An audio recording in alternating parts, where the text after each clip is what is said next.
जिद अड़े बच्चे को समझाना कोई बच्चों का खेल नहीं। एक दिन बिरबल दरबार में देर से पहुँचे। जब बादशाह ने देरी का कारण पूछा तो उन्होंने बताया, मैं क्या करता हुजूर, मेरे बच्चे जोर जोर से रोकर कहने लगे कि मैं दरबार में न जाऊं। किसी तरह उन्हें बहुत मुश्किल से समझा पाया कि मेरा दरबार में हाजिर होना कितना जरूरी है। इसी में मुझे काफी समय लग गया और इसलिए मुझे आने में देर हो गई। बादशाह को लगा कि बिरबल बहानेबाजी कर रहे हैं। बिरबल ने इस उत्तर से बादशाह को तसल्ली नहीं हुई। वे बोले, मैं तुमसे सहमत नहीं हूँ। किसी भी बच्चे को समझाना इतना मुश्किल नहीं जितना तुमने बताया। इसमें इतनी देर तो नहीं लग सकती। बिरबल हंसते हुए बोले, हुजूर, बच्चे को गुस्सा करना या टपटा तो बहुत सरल है, लेकिन किसी बात को विस्तार से समझा पाना बेहद कठिन। बादशाह अकबर बोले, मूर्खों जैसी बात मत करो। मेरे पास कोई भी बच्चा लेकर आओ, मैं तुम्हें दिखाता हूँ कि कितना आसान है ये काम। ठीक है जहां। बिरबल बोले, मैं खुद ही बच्चा बन जाता हूँ और वैसा ही व्यवहार करता हूँ। तब आप एक पिता की बातें मुझे संतुष्ट करके दिखाए। फिर बिरबल ने छोटे बच्चे की तरह बर्ताव करना शुरू कर दिया। उन्होंने तरह तरह के मुंह बनाकर बादशाह अकबर को चिढ़ाया और किसी छोटे बच्चे की तरह दरबार में यहाँ वहाँ उछलने कूदने लगे। उन्होंने अपनी पगड़ी जमीन पर फेंक दी। फिर वे जाकर बादशाह अकबर की गोद में बैठ गए और लगे उनकी मूंछों से छेड़छाड़ करने। बादशाह कहते ही रह गए, नहीं नहीं मेरे बच्चे, ऐसा मत करो, तुम तो अच्छे बच्चे हो ना। सुनकर बिरबल ने जोर जोर से चिल्लाना शुरू कर दिया। तब बादशाह अकबर ने कुछ मिठाइयाँ लाने का आदेश दिया, लेकिन बिरबल जोर जोर से चिल्लाते ही रहे। अब बादशाह परेशान हो गए, लेकिन उन्होंने धैर्य बनाए रखा। वह बोले, बेटा खिलौने से खेलोगी, देखो कितने सुंदर खिलौने हैं। बिरबल रोता हुआ बोला, नहीं मैं तो गन्ना खाऊंगा। बादशाह अकबर मुस्कुराए और गन्ना लाने का आदेश दिया। थोड़ी ही देर में एक सैनिक कुछ गन्ने लेकर आ गया, लेकिन बिरबल का रोना नहीं थमा। वे बोले, मुझे बड़ा गन्ना नहीं चाहिए, छोटे छोटे टुकड़े में कटा गन्ना दो। बादशाह अकबर ने एक सैनिक को बुलाकर कहा कि वह एक गन्ने के छोटे छोटे टुकड़े कर दे।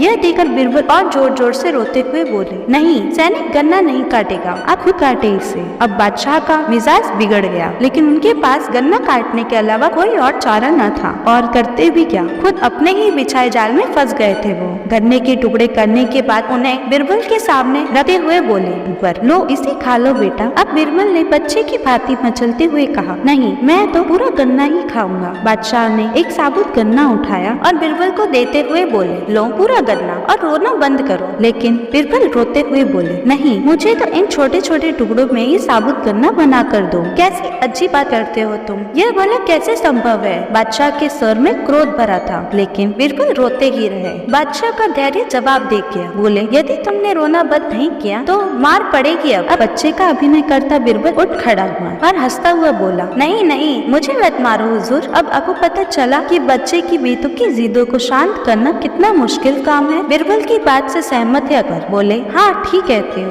रोते चिल्लाते जिद पर अड़े बच्चे को समझाना बच्चों का खेल नहीं। यदि आपको ये कहानी पसंद आई है तो प्लीज इस वीडियो को लाइक करें, इसे शेयर करें और कमेंट्स करें। और ऐसी कहानियाँ रोज सुनने के लिए हमारे चैनल को सब्सक्राइब करना ना भूलें। Thank you for watching.